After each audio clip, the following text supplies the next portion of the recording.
New Zealand, the largest landmass above sea level of a vast continent that broke away from Gondwana land. 23 million years after the landscape emerged from the ocean depths, it's still as diverse as it is unique. Remote corners of this world have seldom been seen. Isolated and rugged, unique plants and creatures have evolved that are found nowhere else on Earth. Since the arrival of human life, this wilderness and many species have been under threat, some lost forever. But today, almost a third of this dynamic country has been protected. 14 national parks have been established to preserve this diverse landscape and the multitude of life that live here. Gus Roxburgh is an environmental specialist and adventure guide who's heading out to explore the country's wilderness and discover the often unseen backcountry world of these national parks. 125 years after the first national park was created, he wants to capture a sense of what these ever-evolving conservation parks have become through the people who work, play, and preserve the wilderness that is our national parks. And I think you'll find it's quite possibly the best backyard in the world.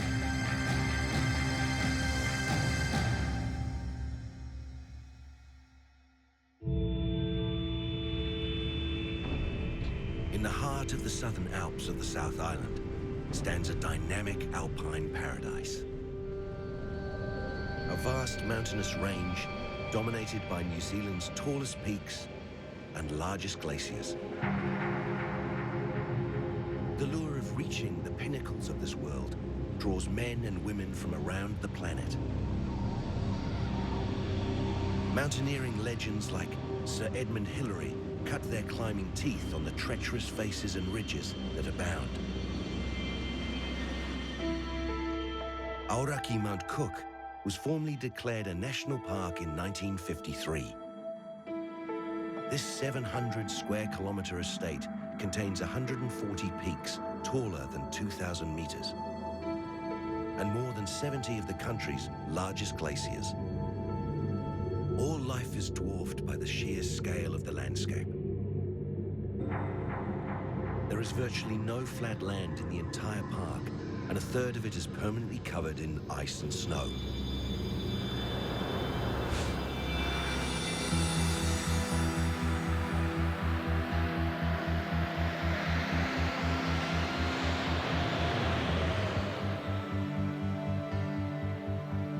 To get a really good look at Aoraki Mount Cook, the place to do it is up here in the air, and I couldn't have picked a better guy than the man in the hot seat up there.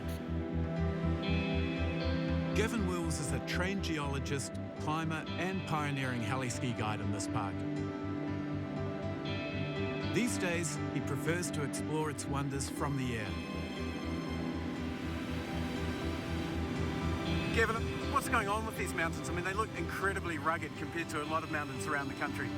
Yeah, the mountains here are really steep, and it's because it's one of the youngest mountain ranges in the world. There's been very rapid uplift here in the last 6 million years. Woo!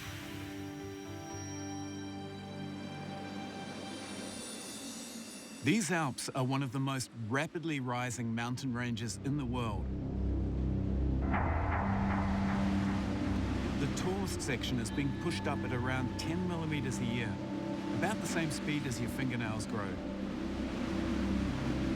At that rate, this section should be over 20 kilometers high by now, 3 times taller than the Himalayas. But these mountains, which form a divide between the west and east coasts, are also being worn down by the elements just as fast as they're growing. Temperature shifts from freezing to thawing, along with high rainfall, create rapid rates of weathering and erosion, creating one of the steepest and most unstable landscapes in New Zealand. So unpredictable that in 1991, a huge section of the peak collapsed. It sent 14 million cubic meters of rock careering down the mountain, lowering its height by 10 meters.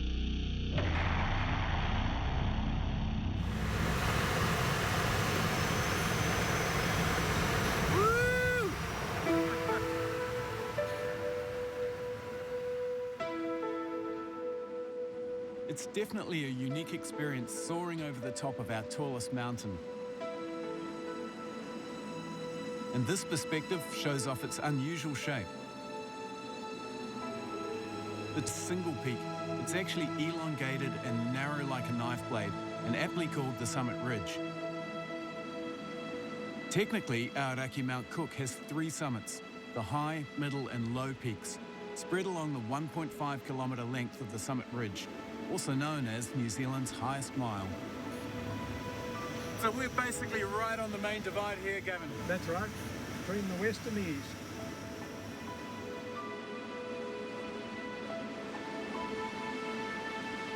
From up here, you can clearly see the dramatic effect the Southern Alps have on the weather. Out to the west, there's a sea of cloud as the latest storm that's crossed the Tasman slams into the rocky wall of the main divide. Most of the water those clouds were carrying is now falling as heavy rain on the west coast. While over here, on the other side of the Alps, it's a classic blue sky day. You know, I guess it's that westerly that makes this place so good for gliding too, is it? Yeah, the west wind that comes across the mountains sets up giant atmospheric lee waves on the eastern side of the mountains, just like water going over a weir or over rocks in a river. And these waves enable glider pilots to go to 30, 40,000 feet and to make very long flights. It's very pure, isn't it? Just using that terrain and the weather. Yep, it's the sport of kings, really.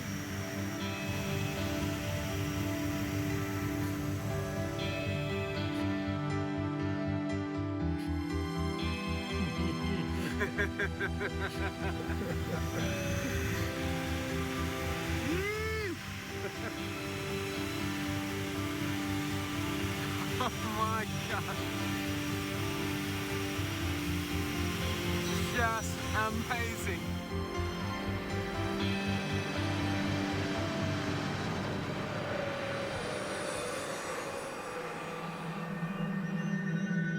The genesis of this mighty terrain is steeped in legend. For Maori, the Southern Alps are the edge of a mighty waka, or canoe. 4 sons of Raki, the Sky Father, descended to Earth, exploring the oceans above the ancient submerged continent, Zealandia. The eldest, Auraki, was preparing the incantation that would return the canoe to the heavens when it struck a hidden reef and became stranded. The 4 brothers climbed into the tilted western edge of the waka and waited for a rescue that never came. The canoe turned to stone, becoming the South Island. Its petrified crew became the 4 highest mountains in the Southern Alps, with Chief Auraki becoming the tallest of all. To this day, the Alps are known to Maori as Ka Tiritiri o Te Moana, the frothing waters of the ocean.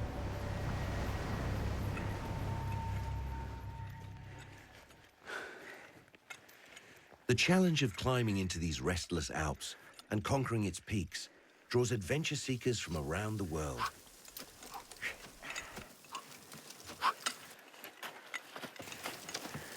First time coming here in '88, you know, I got down on a bus and I fell in love with it. And the reason, it has everything here, from the top-notch skiing, steep ice, alpine ice, water ice, to vertical rock, some of the best rock climbing. This all trains me up for the Himalayas, for the greater mountain ranges. Marty Schmidt was born in California and has summited many of the highest and most dangerous peaks in the world. Okay, glacier mode again. Check it out. Isn't this gorgeous? Now, we're pretty safe here because you can see it's solid cubes of ice, just kind of locked in. Stunning, isn't it? It is stunning. This is the blue ice spectacular.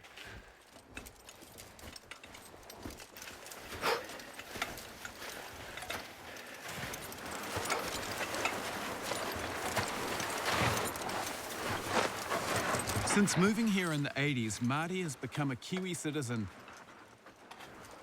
fallen in love with not only the country, but one mountain in particular. There she is. Aoraki, Mount Cook. Beautiful, mate. Marty has summited Aotearoa 25 times, but it's never a climb to be taken lightly. This national park has claimed the lives of over 230 people over the past 120 years. From the base of the mountain, the climb to the summit involves negotiating glaciers, rock faces, and a 20-hour leg to the summit that sees climbers battling countless vertical ice faces. If you're ever to consider conquering this mountain, ice climbing is the #1 skill. All right, steep water ice climbing is all about front pointing and learning how to swing the tools. Get those hooks in, feel it, feel it. It's really a feeling. Yeah, it's a real thunk, isn't it? It's a thunk. Yeah. It's a beautiful, you know what's good after a while when you get experience, and you know what's not good, and that's crucial. And then you're 20% in your arms, 80% in your legs. And remember, you can work off those wrists. You can work off the bones and not the muscles of your arms. Okay? Good placement. Beautiful. Sometimes you have to clear the bad ice. Remember that. You got to clear the bad ice to get the good ice. That's it. You're doing it. I'm right behind you.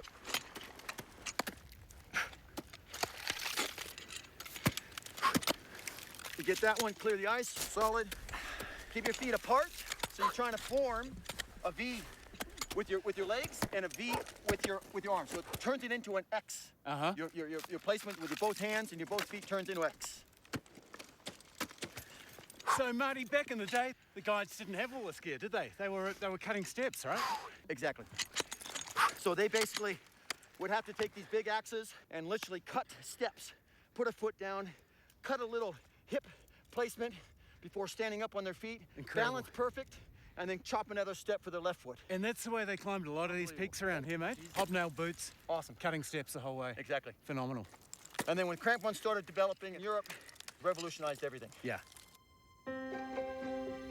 Aotearoa Mount Cook was first conquered by 3 young locals, Tom Fife, George Graham and John Clark.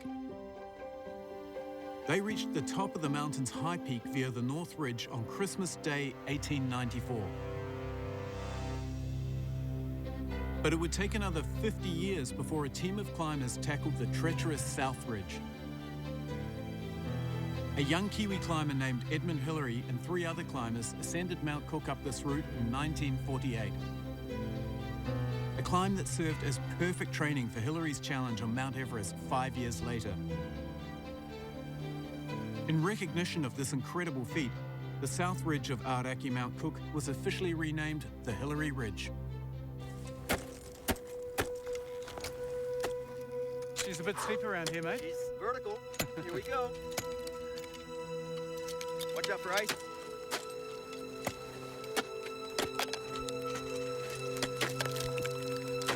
You're right there on that bulge.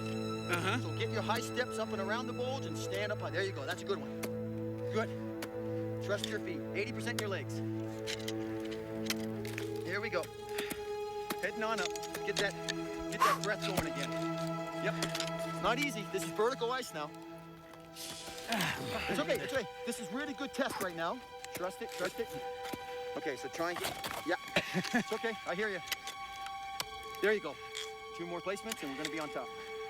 I'll be right here watching your heels. Don't lift those heels. Here we go. Take your time. Right there. There you go. There you go. It is Amazing. harder than it looks. It is. That's it. Awesome, Gus! Your first big ice. Woo! Not the prettiest, but we got there. We got there, mate. But this is a mountain that is ever evolving. Lives will continue to be lost by those brave enough to negotiate the massive shelves of ice that hang from sheer cliffs as they seek to conquer its summit.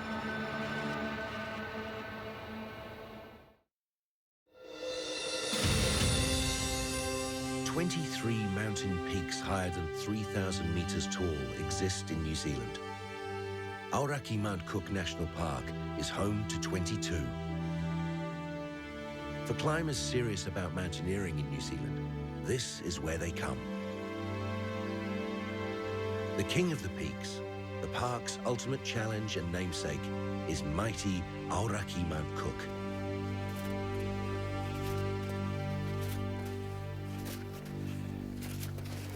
Well, sometimes you're just sitting up here watching it and your eyes just keep getting drawn to it. And you sort of stop and listen to the quiet, and it sounds like the mountains are breathing. Yeah, it's just sort of, it's like it's alive.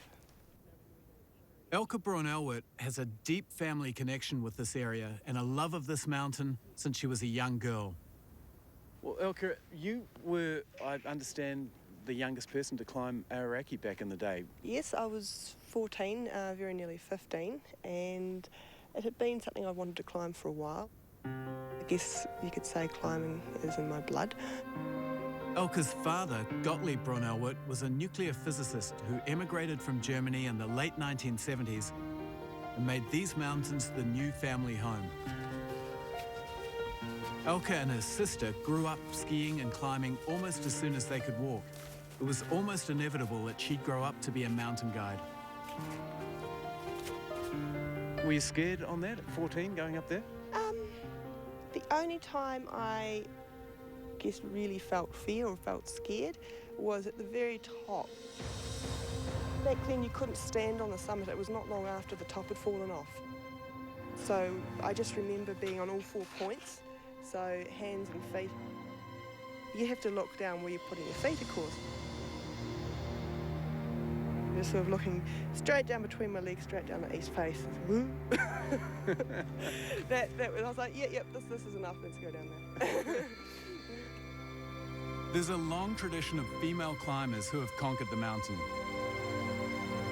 The most legendary is Sydney-born Frida de Vore, who in 1910 became the first woman to summit Aoraki.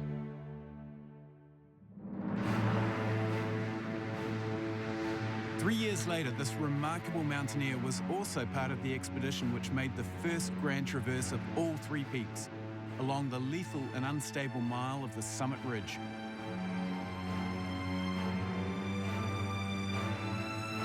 Still considered one of the most dangerous mountaineering feats in New Zealand, and Frida de Vore did it in hobnail boots and a skirt.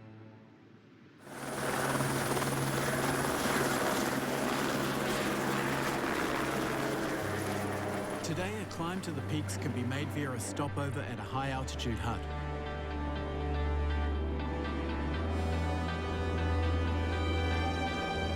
This hut on the Ball Ridge, directly below Aoraki's towering Caroline face, was established by Elke's father Gottlieb 28 years ago.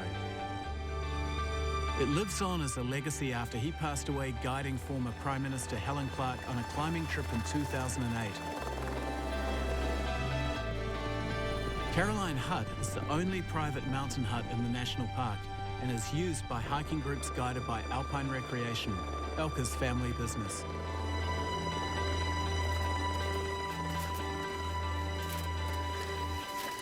Well, the good news is I've got a room tonight with probably the most spectacular view you could ever imagine. But the bad news is I've got to dig it out first. How deep are we here? Oh, a couple of metres to go to the door. So we've got a bit of work to do. Yeah, we do. Elke had a desk job as a computer modeller, but in 2009 couldn't resist the lure of the mountain and returned to work full-time for the family guiding business. Oh, I think that'll just about do us, Gus. Yeah. Moment of truth, huh? See if the Kias have moved in over the winter. Oh, no, shouldn't be a problem. But I'm stuck. There we go. Welcome to Caroline Hut. Oh, beautiful. Look at that. Luxury. Yeah. Today is a big day as Elke, friends and family prepare Caroline Hut for the beginning of a new summer season. After the hut is dug out, a whole summer's worth of food and supplies must be brought in and stored with the efficiency of a military operation. As well as choppering in supplies, some of last season's leftovers must be choppered out. Oh, They get flown down to the sewage ponds. that all those Moro bars, is it? That's right. From last summer. We're going to get these out, and once we've got them out, the helicopter's coming back in. The poo gets a scenic flight down, and hopefully it doesn't fall off because it would leave a nasty smear in this nice, pristine, white wilderness that we've got here. Here we go. Until recently, the huts around the mountain simply dumped their sewage down the nearest crevasse. But now strict new regulations mean disposing of human waste is taken very seriously here.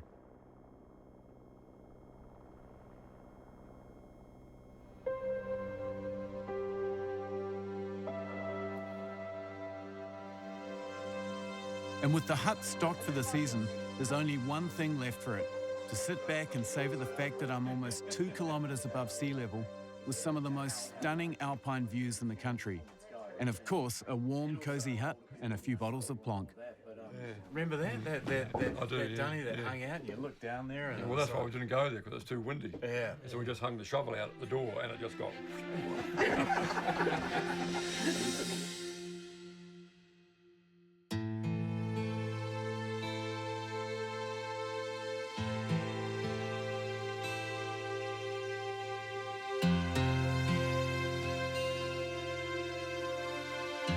The first rays of dawn strike the most dramatic and dangerous face of Aoraki first. Now there are many climbing routes up the mountain, but the climb above the hut is so unstable and dangerous, it wasn't conquered until 1970. Its name is the Caroline Face.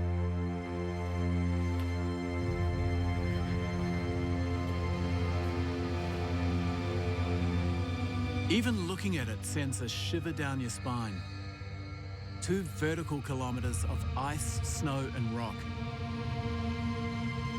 The shelves of ice hanging off the sheer cliff are actually small glaciers. And as the sun hits the base, it warms up the ice and makes it highly unstable. I can't even imagine how you would go about climbing this. After 4 climbers died attempting it in the 1960s, the Caroline Face was finally conquered in 1970 by 2 legendary long-haired climbers, John Glasgow and Peter Goff. They described it as a triumph for the hippies. And you've got to admire those hippies. The Caroline Face is the most dangerous climb I've ever seen. Holy shit! It might look small from here, but I reckon that avalanche is at least 100 metres across. And of all the dangers mountaineers face, it's avalanches that kill the most in New Zealand.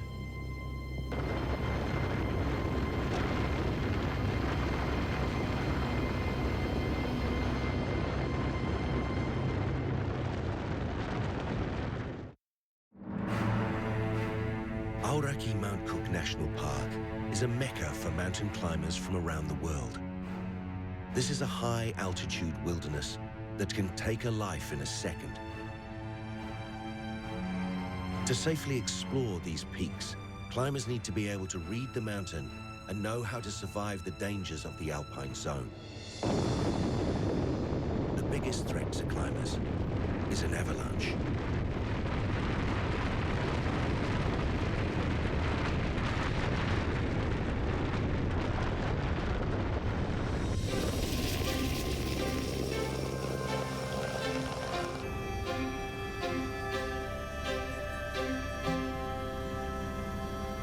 So, Dave, what is it that makes this Aoraki Mount Cook area so prone to avalanches? It's pretty much the massive amount of snowfall that we have in this zone. It's probably the highest snowfall zone in the country. I'm tagging along on a training exercise with a couple of avalanche experts. Dave McKinley, a mountain guide and search and rescue legend, and Simba, his 7-year-old avalanche dog. The amount of snow coming out of the sky, the wind direction. The Southern Alps are prone to avalanches because of their steepness and the changeable weather. They can strike in an instant, and if you get completely buried, you don't have much of a survival window. Even though it's almost t-shirt weather up here, that doesn't mean there's no danger. There's been plenty of avalanches lately, and we're looking for a fresh one as a location for Simba's training. This looks like a pretty big slide up here, Dave. Yeah, this looks like a really good one to play with the dog. Could this bury a person? This could bury your car.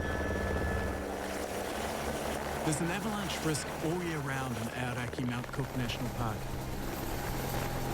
Most of the snow falls in winter, but the most dangerous time of year is spring, when late snowfalls are exposed to warmer temperatures. Whole mountainsides can soon become highly unstable. It's a good long slide, isn't it? I mean, you can see if you were, even if you were climbing and walking out down this valley, you'd be in danger from these things coming down up here. Yeah, pretty much. You'd think where we're standing, you're in the flat, Yeah. you're in the safe. Yeah. That would be the logic, but obviously you're not safe at all. Not at all. That's a lot of snow. I wouldn't want to be underneath that. So what's the plan here today then, Dave? Oh, we're setting up training exercise here. We've got the dog hidden away. She's not cheating. Okay. So we've got a dog. Yep. We've got a hole. We need some dog bait. I guess that would be me, wouldn't it? That would be you. I had a feeling you might have something up your sleeve. You right there, mate? Yep. If this was an actual avalanche, I'd be crushed from the sheer weight of snow and struggling for air. Every minute would be a matter of life and death. While I get buried alive, Simba is on standby, waiting for Dave to signal it's time to start searching. Simba. She's a 7-year-old black lab spaniel cross who was found as a puppy by Dave's wife. Where is he? Dave took her on as a rescue dog, and 3 years of intensive training plus a couple of years in the field has turned her into one of only 10 fully operational avalanche dogs in the country. I've actually had 3 good friends that have died in avalanches, and being down here, I mean, it's just horrible. Thinking about that, and it makes you realise how quickly a beautiful day in the mountains can just go from being fantastic to a nightmare. Like all dogs, Simba's nose is packed with scent receptors, and her sense of smell is around 1,000 times more powerful than a human. This super sense can make the difference between life and death for someone under an avalanche. Well, there's Simba. There's rescue. Where is he? A well-trained avalanche dog is equivalent to 20 people on foot and can search an avalanche debris field like this 8 times faster. She is. Go, Simba. Where is he? Where is he? The trick is to use the right tone of voice and make it fun. Hey, Simba. Oh, am I glad to see you? Not the sort of place you want to spend too long, is it? By too long, I'm talking 15, 18 minutes. That's about all you got in there. Nice, sweet. Thanks, Go mate. on out. Hey? Good girl. Yeah, She you was can have quick, your huh? toy. Yeah. That was amazing.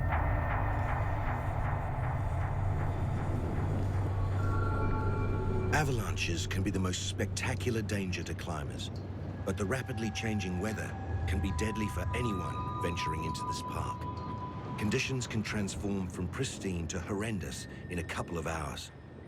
Distinctive clouds called hogsbacks forming over the Alps mean one thing: conditions are about to get nasty. Still enjoying the last rays of the sun here, but look up to the left there. The cloud is just pouring over the main divide, and that means one thing: the dreaded nor'west storm is coming in.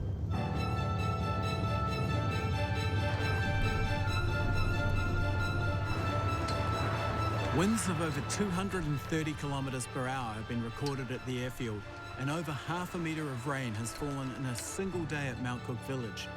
Higher up, above the freezing level, this moisture falls as snow, and that half metre of rain in the village could mean as much as 5 metres of snow on the high peaks. This just shows you how quickly the weather can change around here. And if it's blowing this hard down in the village, you don't want to be anywhere near the high peaks. This is the sort of fast-moving nor'west storm that skiers and climbers dread getting caught out in. The high winds and blizzards caught many climbers unaware in the days before modern weather forecasts. Over 230 people have lost their lives in the park. This place has a great history of mountaineering. In fact, the climbers were coming here long before it was even a park. And just like the climbers' graveyards in European alpine towns like Chamonix and Zermatt, this monument serves as a memorial to those climbers who never made it back from the hills. And climbers often add to these memorials with a personal gesture of respect for the fallen and the mountains.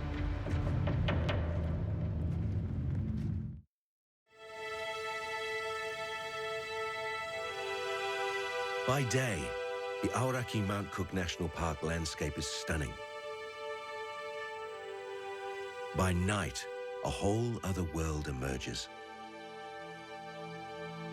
The effect of the main divide blocking bad weather from the west is that the eastern side of the mountains has more clear nights than almost anywhere in the country. This means the park and the vast Mackenzie Basin are some of the best places in the world to go stargazing. Over 4,000 square kilometers of atmosphere above Mount John Observatory near Tekapo was designated a unique international dark sky reserve, the world's largest conservation park in the sky. The point about featuring a dark sky park is to get the people who have not seen a dark sky to come out and have a look at one, and they then find that it is quite a spectacular thing.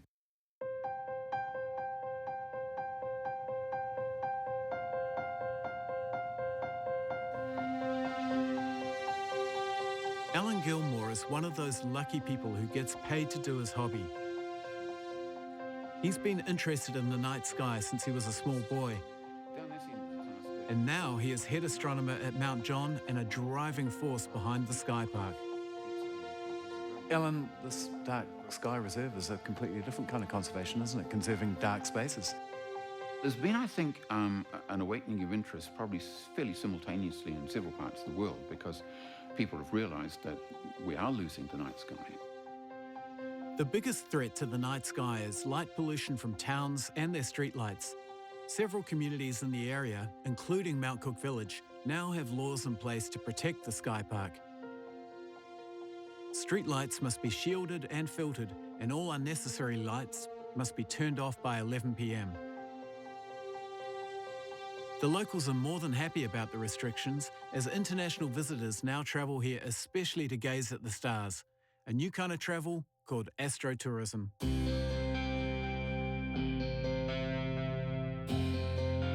Most of them have just simply never seen a night sky. They've lived in cities where you're lucky to see half a dozen stars in the sky, and they step off out of the bus and there's suddenly they've got a sky with thousands of stars, the Milky Way. They are quite literally blown away. This phenomenal night sky reserve is the grandest in the world, suspended above the tallest peaks in the country, in a national park also dominated by our biggest glaciers. 40% of this park is covered by these frozen rivers of ice. The largest glacier in the park, and in all of New Zealand, is the Tasman. It flows from high in the main divide past the eastern edge of Aoraki Mount Cook and 29 kilometers to the plains. 4 kilometers wide and over 600 meters thick, it's a massive conveyor belt of ancient snow and ice slowly flowing down from the mountains. The Tasman Glacier covers an area of 100 square kilometers, large and flat enough for a very unique form of transport.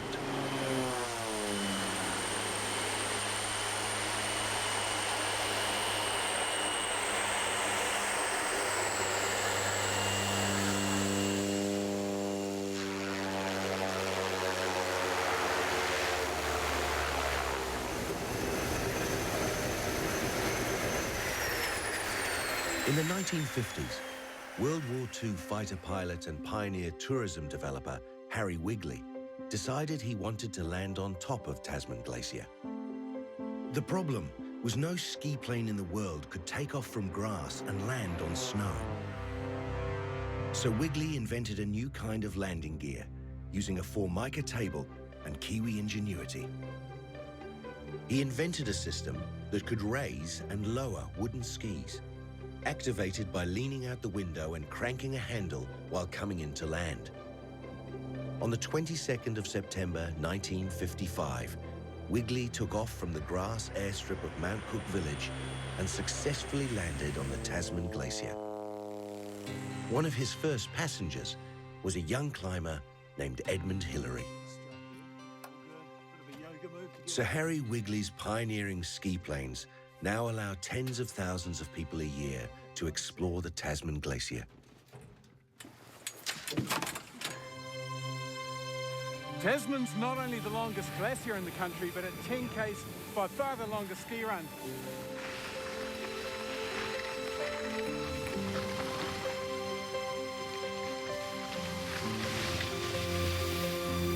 The Tasman Glacier may not hold that title for much longer.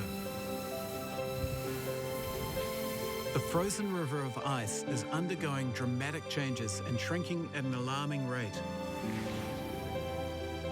There's a tendency to think of places like the Southern Alps as immortal landscapes that never change. But in Aotearoa Mount Cook National Park, the opposite is true. This alpine wonderland is in fact incredibly fragile and faces many threats, both natural and man-made. Glaciers have been described as the canaries in a coal mine for climate change. And almost half of this park is covered in them. Out of all the national parks in New Zealand, this is the one that will be most affected by a changing climate. And there is already spectacular evidence that things are changing fast.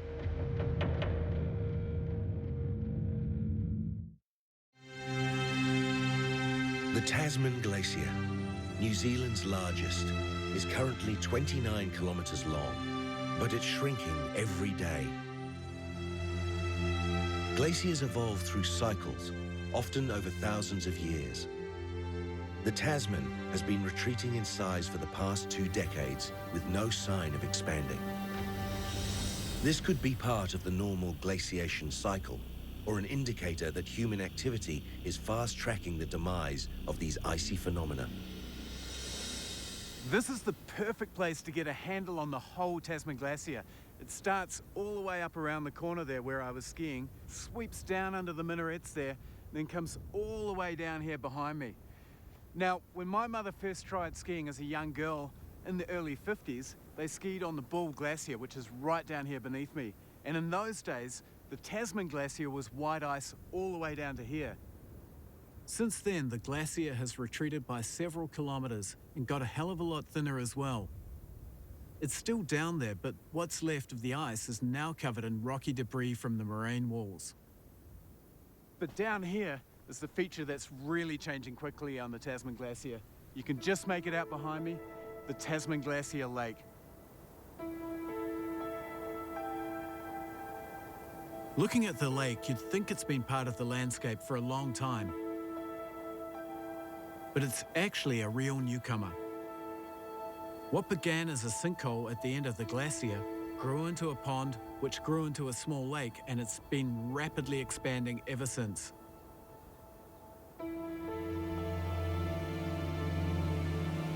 Just a few decades after it appeared, the lake is now 5 kilometres long and growing by hundreds of metres a year as it eats away at the ice of the Tasman Glacier. Mid-1970s, a sinkhole started to then expand, a couple of warm summers, and the rest of the say is history. Dennis Callison has lived and worked in the park for years. He's been watching the Tasman Lake expand since it was a puddle.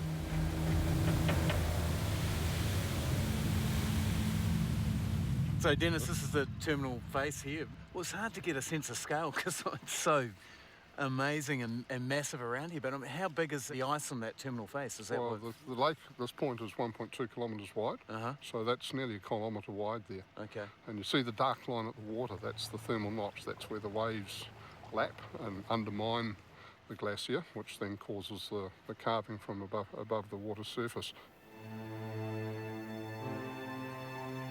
Because huge chunks of ice are constantly falling off, it's too dangerous to get within 800 metres of the terminal face of the Tasman Glacier.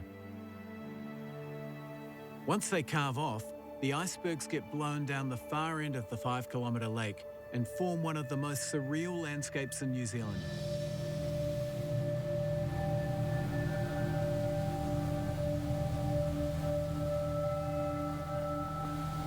And down this end, you can get a lot closer to the action. Check this out. So that's ice is 300 years old. So around about the time that Abel Tasman was discovering New Zealand, that fell in a snowstorm at the head of the Tasman Glacier, 20 kilometres away from us. That is beautiful, isn't it?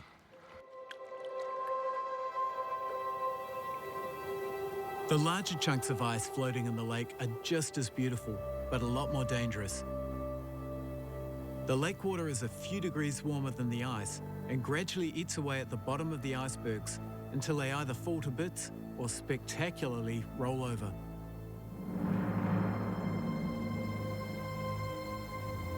Dennis, this berg here looks like it's about the biggest one on the lake. That came off on the day of the second Christchurch earthquake. Really?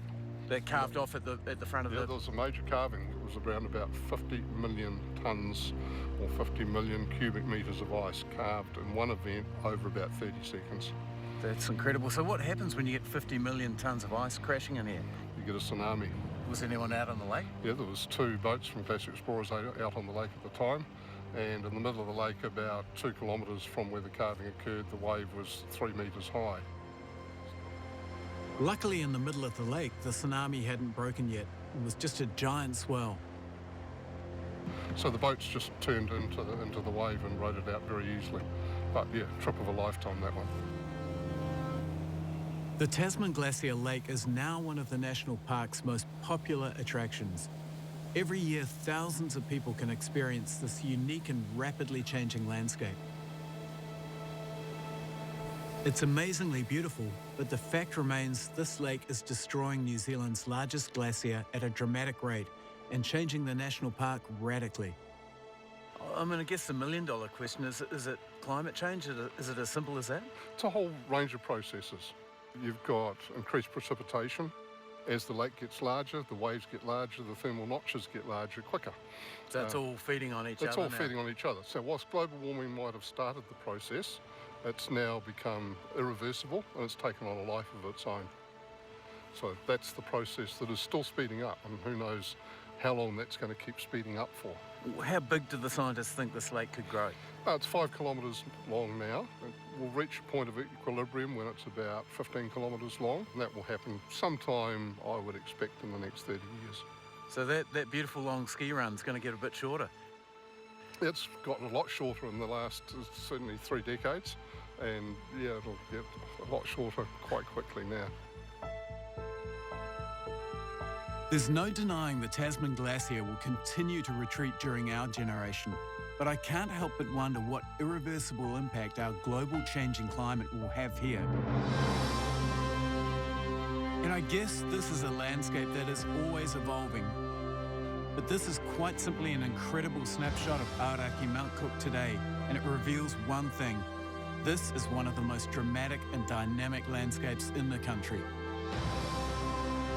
Aotearoa Mount Cook National Park, continually thrust skyward and worn down by incredible natural forces. It's an unstable, unpredictable, and ever-evolving landscape. This conservation sanctuary stands tall and proud amongst its peers. Its sheer alpine scale and the heroic history of those who have challenged its heights will ensure it remains an enduring icon.